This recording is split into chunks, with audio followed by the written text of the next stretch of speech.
بسم اللہ الرحمن الرحیم۔ السلام علیکم۔ آپ دیکھ رہے ہیں یوٹیوب چینل تاریخ جہاں۔ ناظرین، قوم سبا کون تھی اور کیوں کر اس پر اللہ کا عذاب نازل ہوا اور کس طرح اللہ تعالیٰ نے انہیں غرق کیا، یہ سب جاننے کے لیے ویڈیو کو آخر تک دیکھیں اور ہمارا چینل سبسکرائب کریں تاکہ آپ کو مزید اس طرح کی انفارمیٹیو ویڈیوز بر وقت موصول ہو سکیں۔ ناظرین، سبا عرب کا ایک قبیلہ ہے جو اپنے مورث سے اعلیٰ سبا بن یشجب بن یعرب بن قحطان کے نام سے مشہور ہے۔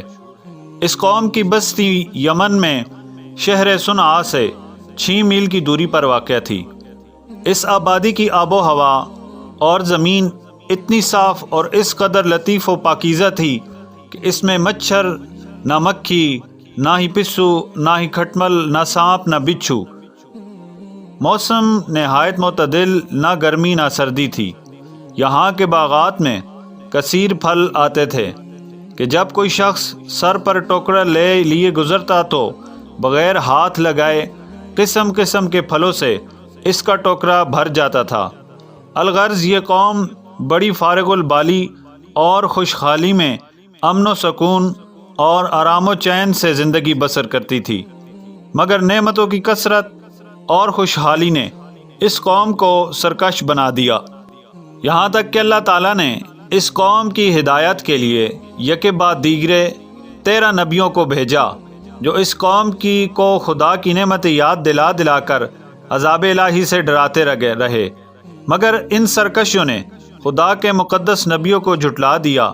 اور قوم کا سردار جس کا نام حماد تھا وہ اتنا متکبر اور سرکش آدمی تھا کہ جب اس کا لڑکا مر گیا تو اس نے آسمان کی طرف نعوذ باللہ من ذالک تھوکا اور اپنے کفر کا اعلان کر دیا، اور اعلانیہ لوگوں کو کفر کی دعوت دینے لگا، اور جو کفر کرنے سے انکار کرتا اس کو قتل کر دیتا تھا، اور خدا عز و جل کے نبیوں سے نہایت ہی بے ادبی اور گستاخی کے ساتھ کہتا تھا کہ آپ لوگ اللہ عز و جل سے کہہ دیجئے کہ وہ اپنی نعمتوں کو ہم سے چھین لیں۔ جب حماد اور اس کی قوم کا طغیان و عصیان بہت زیادہ بڑھ گیا تو اللہ تعالیٰ نے اس قوم پر سیلاب کا عذاب بھیجا، جس سے ان لوگوں کے باغات اور اموال و مکانات سب غرق ہو کر فنا ہو گئے، اور پوری بستی ریت کے تودوں میں دفن ہو گئی،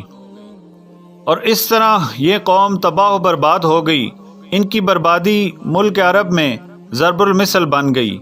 عمدہ اور لذیذ پھلوں کے باغات کی جگہ جھاؤ اور جنگلی بیروں کے خاردار اور خوفناک جنگل اگ گئے، اور یہ قوم عمدہ اور لذیذ پھلوں کے لیے ترس گئی۔